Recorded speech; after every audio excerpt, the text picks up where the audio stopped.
Hello champion, आप लोग कैसे हैं? आशा करते हैं कि ठीक है। आज देखिए हम आज नया चीज पढ़ाने वाले हैं। सेल में आज टॉपिक बाय टॉपिक आप चलेगा। देखिए अब आज हम पढ़ाएंगे सेल मेम्ब्रेन यानी कोशिका झिल्ली। कोशिका झिल्ली को भी हम बोलते हैं, क्या बोलते हैं? प्लाज्मा मेम्ब्रेन यानी प्लाज्मा झिल्ली। इन्हीं को हम क्या बोलते हैं? यानी कोशिका झिल्ली को ही प्लाज्मा झिल्ली बोलते हैं।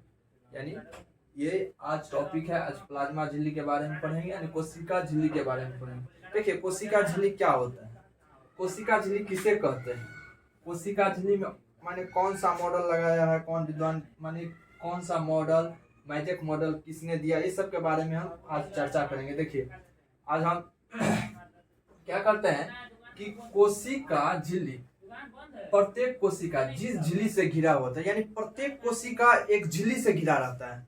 यानी क्या बोलते हैं कि प्रत्येक कोशिका एक झिल्ली से घिरा रहता है, जिसे हम कोशिका झिल्ली कहते हैं। समझे? कोशिका झिल्ली क्या होता है? कोशिका झिल्ली किससे मिलकर बना होता है? कोशिका झिल्ली फॉस्फोलिपिड से मिलकर बना होता है। किससे मिलकर बना होता है? कोशिका झिल्ली यानी प्लाज्मा मेम्ब्रेन फॉस्फोलिपिड के बना होता है, जिसमें क्या होता है? प्रोटीन, जिसमें प्रोटीन एवं वसा वसा दोनों पाया जाता है। प्रोटीन और वसा दोनों पाए जाते हैं। किसमें? कोशिका झिल्ली में।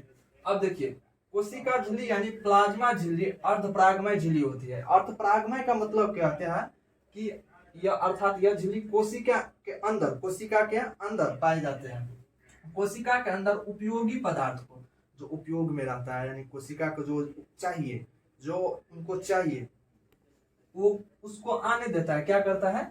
उपयोगी पदार्थ को आने देता है। और लेकिन कोशिका का अंदर पाए माने कोशिका के अंदर पाए जाने वाले केवल अवशिष्ट, ये अवशिष्ट पदार्थ को बाहर निकालने देता है।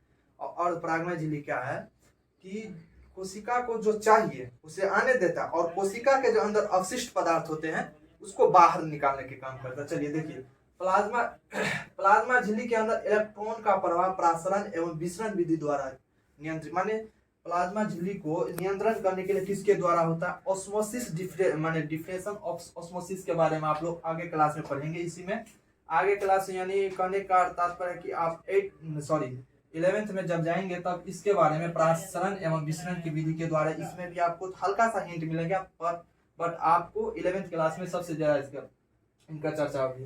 तो कहता है कि प्लाज्मा झिल्ली के अंदर इलेक्ट्रॉन प्रवाह यानी इलेक्ट्रॉन प्रवाह प्रासरण एवं विसरण विधि द्वारा नियंत्रित करता है।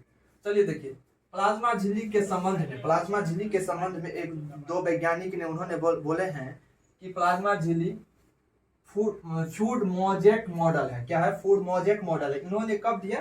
फूड मोजेक 1972 ईस्वी में दो वैज्ञानिक, एक सिंगर एवं निकोलसन नामक विद्वान के द्वारा दिया गया। किसके नामक? फूड मोजेक मॉडल जो होता है सिंगर एवं निकोलसन के द्वारा। कितने ईस्वी में? 1972 ईस्वी में इसको दिया गया था। कितने ईस्वी में? 1972 ईस्वी में। याद रहना चाहिए, क्वेश्चन पूछता है, ये कॉम्पिटिटिव एग्जाम में भी पूछ डालते हैं कभी कभी, तो आपको याद रखना है कि प्लाज्मा झिल्ली के संबंध में फ्यूड मोजेक मॉडल जो दिए थे, कौन दिए हुए थे? सिंगर एवं निकोलसन के द्वारा दिए हुए थे। चलिए अब कोशिका झिल्ली यानी प्लाज्मा झिल्ली का क्या कार्य है? प्लाज्मा झिल्ली एक निश्चित कोशिका का एक निश्चित आकार बनाए रखने में सहायता करता है। यानी कोशिका जो झिल्ली होते हैं, प्लाज्मा मेम्ब्रेन जो होते हैं, एक कोशिका को एक निश्चित आकार देता है। क्या देते हैं? एक निश्चित आकार देते हैं, बनाए रखना। चलिए देखिए अब इसमें हम शॉर्ट फॉर्म, आपको अगर इतना याद नहीं तो थोड़ा सा हम आपको हिंट देते हैं। अब कोशिका झिल्ली किस में पाए जाते हैं? पादप और जंतु दोनों में पाए जाते हैं। अगर आपसे कोई पूछ दे कि कोशिका झिल्ली किस में पाए जाते हैं? पादप में और जंतु दोनों में पाए जाते हैं। कोशिका के सभी अंग इसी झिल्ली में रहते हैं, यानी कोशिका के सभी अंग इसी झिल्ली में रहते हैं। जैसे आप मान लीजिए कोशिका, ये क्या है? ये झिल्ली है, कोशिका झिल्ली, और इसमें जितने भी अंग होंगे इसी के माने इसी में होंगे। ये तो झिल्ली हो गया, कोशिका झिल्ली, और इसी में सब अंग हो गए, माइटोकॉन्ड्रिया, राइबोसोम्स, न्यूक्लियस, सब इसी में रहते हैं। तो इन्हीं का नाम कोशिका झिल्ली दिया गया। चलिए आप आगे बढ़ते हैं। इससे आगे हम बढ़ेंगे, आप किसके बारे में पढ़ेंगे? सेल वॉल के बारे में पढ़ेंगे। सेल वॉल क्या है यानी कोशिका भित्ति के बारे में पढ़ेंगे। अब चलिए आगे बढ़ते हैं। आशा करते हैं कि आप लोग इतना समझ गए होंगे, और जहां जो दिक्कत है उसे हम कमेंट में आप दीजिएगा, बताइएगा। चलिए हम आगे बढ़ते हैं। क्या अब कोशिका माने कोशिका भित्ति के बारे में पढ़ेंगे, सेल वॉल के बारे में। आप लोग समझ गए होंगे कोशिका झिल्ली। अब हम चलते हैं सेल वॉल के बारे में। ये सेल वॉल क्या है? सेल वॉल किस में पाया जाता है? ओनली पादप में, माने पेड़ पौधा में सेल वॉल पाए जाते हैं। कोशिका भित्ति जिसे बोलते हैं, क्या बोलते हैं? कोशिका भित्ति बोलते हैं। जो किस में पाए जाते हैं?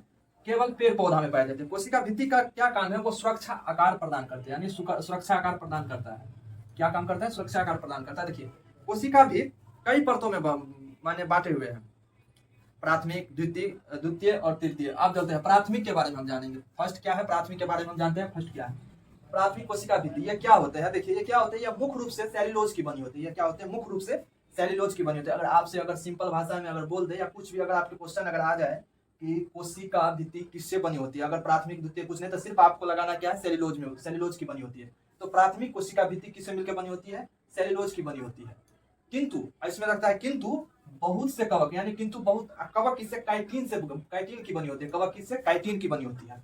चलिए अब हम द्वितीय कोशिका भित्ति के बारे में जानते हैं। हम आप समझ गए होंगे, प्राथमिक समझ गए होंगे, आप द्वितीय के बारे में। यह क्या, द्वितीय क्या, ठीक प्राथमिक कोशिका के भित्ति के नीचे ठीक पाए जाते हैं। ये किससे मिलकर बनी होती है, सेल्यूलोज, पेक्टिन, ग्लिन इत्यादि पदार्थों की बनी होती है। किससे मिलकर, यानी द्वितीय जो कोशिका भित्ति होती है ठीक प्राथमिक कोशिका भित्ति के नीचे पाए जाते हैं। ये किससे मिलकर बनी होती है, सेल्यूलोज, पेक्टिन, लिग्निन इत्यादि पदार्थों से बनी होती है। अब यह तृतीय, तृतीय क्या है, तृतीय द्वितीय के नीचे पाए जाते हैं या द्वितीय कोशिका के ठीक नीचे पाए जाते हैं। यह मुख्य रूप से जैलम पदार्थ की बनी होती है। अगर आपसे अगर कोई क्वेश्चन पूछ दे मेरे प्यारे चैंपियन बच्चों कि तृतीय कोशिका भित्ति किन पदार्थों से मिलकर बनी होती है, तो आप डरना नहीं, सीधे जैलम पदार्थ का पदार्थ मानना, जैलम पदार्थ की बनी होती है। चलिए अब इसमें हम आप जानते हैं मध्य पटल। मध्य पटल क्या होता है, मध्य पटल क्या होता है, यह मुख्य रूप से कैल्शियम तथा मैग्नीशियम की बनी होती है। किससे, कैल्शियम और मैग्नीशियम की बनी होती है। चलिए अब हम जानते हैं माने कोशिका सेल वाल कहाँ होता है। देखिए ये एक सेल है मेरे प्यारे बच्चों, मेरे चैंपियन, ये देखिए सेल है, सॉरी ये कोशिका झिल्ली है। अगर इनके ऊपर ये क्या है,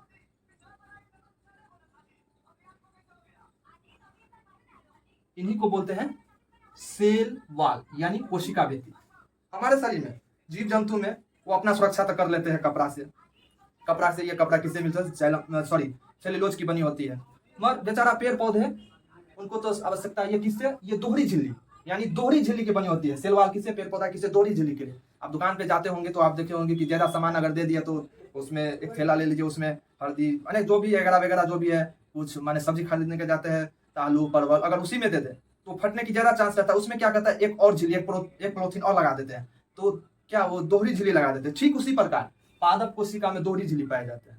हम लोग तो अपना सुरक्षा कर लेते हैं, जीव जंतु भी कर लेते हैं, कुत्ता भी। जब ठंडा मौसम में, देखिए ठंडा मौसम में अभी अगर बाल है शरीर पर, माने सिर पर बाल है, अगर ठंडी मौसम में मुड़वा लेंगे तो ठंडा लगेगा।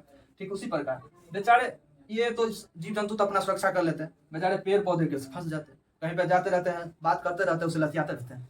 हेलो पेड़ पौधा, अरे भाई सोच रहा है पेड़ पौधा क्या किया, तो बात करना, तो लतियाते रहते हैं।